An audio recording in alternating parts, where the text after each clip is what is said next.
Hi everyone. Today is January 9th. It is 6:41 a.m. It's pretty dark outside. I just got done with night shift work.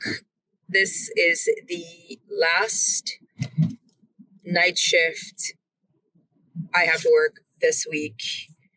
So my first week of nights is over. My first week of work, 2026, is over. Woo! I don't go back to work until Sunday. So recap, if you are new here, welcome. My name is Veronique. I am a active duty military captain. I am an osteopathic physician. I am currently an intern in general surgery. And as of today, I have been an intern for about 6 months and just wrapping first week of night float. This is my residency after hours car therapy / physician heal thyself podcast, where I talk about my day, things that brought me joy, things that I think about, basically evaluating myself. Okay. Last night, I think I said this on the episode before that night was an absolute nut show. Last night was an absolute nut show. I have to stop saying that because I feel like if I say it, I am making it worse and the universe is hearing me and just piling up more stuff. I say this with excitement because busy nights are that's where I live. I don't know how to do boredom. I think my brain is split in too many directions that I need something to keep doing. I need something to keep focusing on. And nights that are busy, absolute yes. I walked into the hospital yesterday. It was 6 p.m. and we had 3 operating rooms that were still going. There's only 3 of us on our team. So we had 3 operating rooms that were still going. All 3 of us had to go into an operating room. I had to go scrub one of my seniors out of a Roux-en-Y gastric bypass. I was not scrub them out like I did anything fancy. Roux-en-Y gastric bypasses are done robotically now. And if you can click a button and push an instrument out of, a camera and stick it back in, you're basically halfway there. At least for the bedsiding part of it, I don't know anything about robots. I did my first robotic simulation training, very first one, my first day on night float, because I still hadn't figured out how to actually log onto the simulator. So thank God I've done a couple of cases that involve bedsiding. When I was at one of our rotations, there was a really, really nice bedsiding nurse, and she kind of taught me things. And then when I was at Madigan last year during my transitional year, on the surgery rotations, I got to do a little bit of bedsiding. So it was fun. I went in and hung out, watched the tail end of a gastric bypass, got to close a patient, took them out. And then both my seniors were stuck in other really huge cases. So I had to deal with every little thing that was on the floor, which again, if you remember my episode from before, I said that I like to work with space, right? I like to work where it feels I don't know, I love to be given instructions and then to just be let loose. And yesterday was a very here are your marching orders, boom, go forth and do things. And there were things to be done. There were quite a bit of things to be done. Night float usually ends, the time usually ends at 6 o'clock. So once it's 6 o'clock, if you have all your stuff together and you turn in all your notes, because we don't do physical sign outs from overnight to morning, we do physical sign outs from evening into overnight. So you put all your information in group chats to the different teams and then you can leave. I had information today, all my tasks were done, but basically almost none of my notes were written. And I don't ever like to leave the hospital with work to do because 2 things. I don't like to do hospital work at home because it takes me a long time. But then also for example, as on a day like today, I have guests in my house.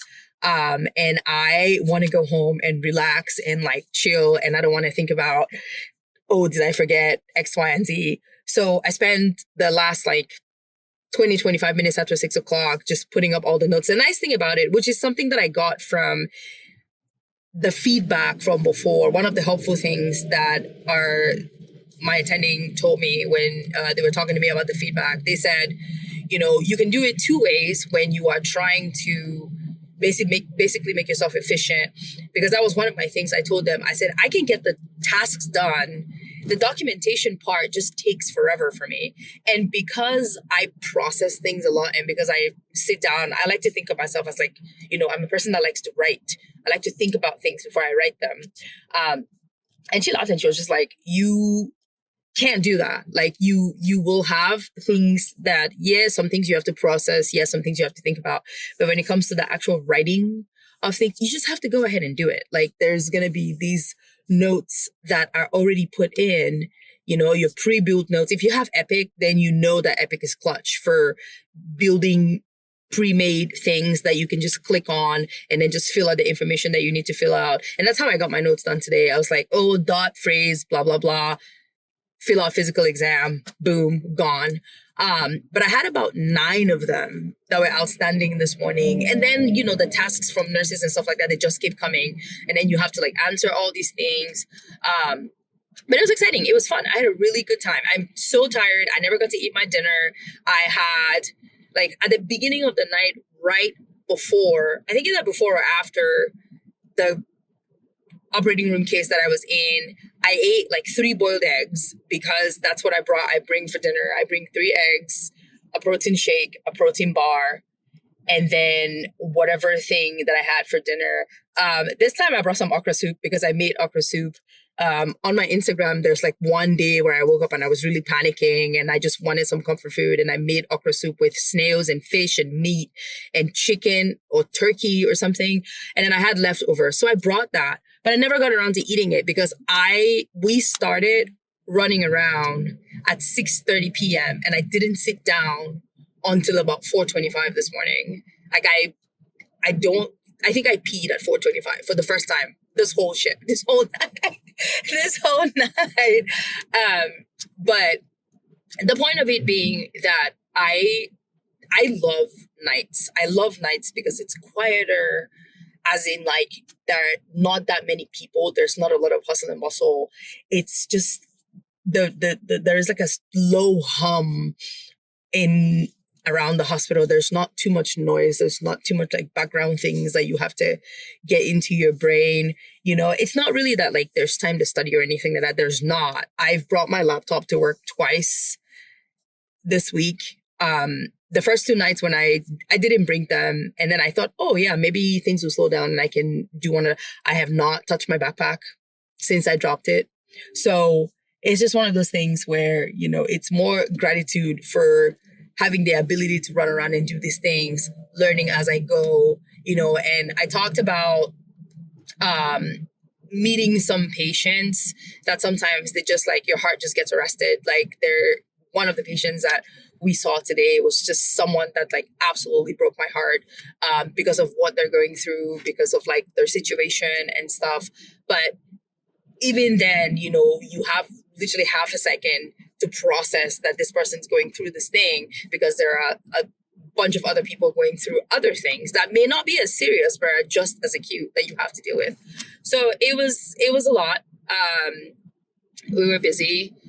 It was fun. Like I said, I think one of the great things about the program and about like the people that I'm surrounded by and that we are surrounded by as interns is that you have really supportive people. You have people that like do things and help you do things and, set you up for success in that way. So it was a good time. I had a great time. I'm looking forward to resting today. I'm looking forward to not being at work Friday, Saturday, because, drum roll please, Cameroon is playing Morocco in the quarterfinals today.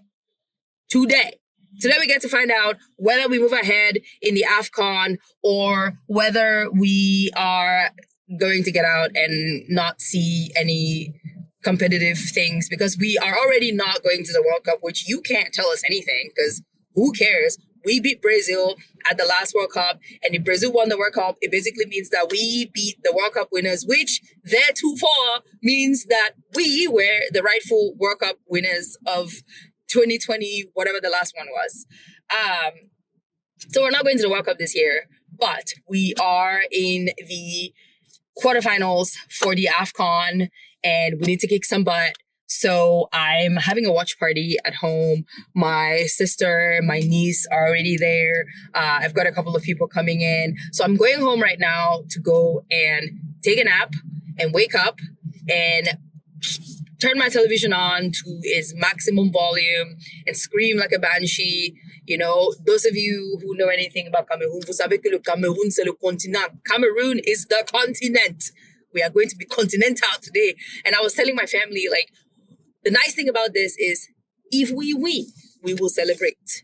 If we lose, we will do what in Africa we call cry die. Cry die, which means that we will celebrate in a mourning fashion, but either way, there shall be celebration. So I'm very excited to go home and go hang out and chill. And I haven't finished any of the books that I am reading extracurricularly because obviously I haven't had the time. So I'm still reading, still listening to on audiobook, Liberation Movements by Olin Steinhauer. And I don't know why I never remember the author of the book that I'm reading in print, but I will find it because I don't want to butcher this person's name. They worked really hard on the writing of the book. But I am also reading The Guilt Peel by Sumaya Dave. I don't know why. Oh, Soumya Dave, Saumya. So far, I like both books a lot. There's never going to be any filmmakers listening to this, but if there are filmmakers out there looking for a book to convert into a next film, I think Olin Steinhauer writes really, really well. I think he's got really good, like, it's the whole, like, Russian in the war fiction thing that just, it makes for a really good fictional war timey book. But I've read / listened to, I believe this is the 4th in the Yalta Boulevard series, if I'm not mistaken. I do like this one very much. 4th or 5th, I don't remember. But I'm planning on putting a list of books that I read last year somewhere on my website or something, because I think, you can never read enough books. You can never read too many. You can never read too many books. So I'm putting it out there for anyone who wants to read. The other thing for this year is every year I go to President Obama's book list of the year or book recommendations of the year. And I've always been very fortunate for the last 4 years. I've always been very fortunate to have at least one book on his list that I've read. And this year, for the first time, I didn't read a book that President Obama had read. So I am going to find that list and I am going to pick a book and I am going to read it. I think his books this year were very Afro, not centric, but it was a lot of good African American literature, which I struggled with African American literature in school a little bit. They're not generally my style of things that I would read, but I like to think that I would emulate the president. So I'm going to go try and find a book that he has read and try to read it after these.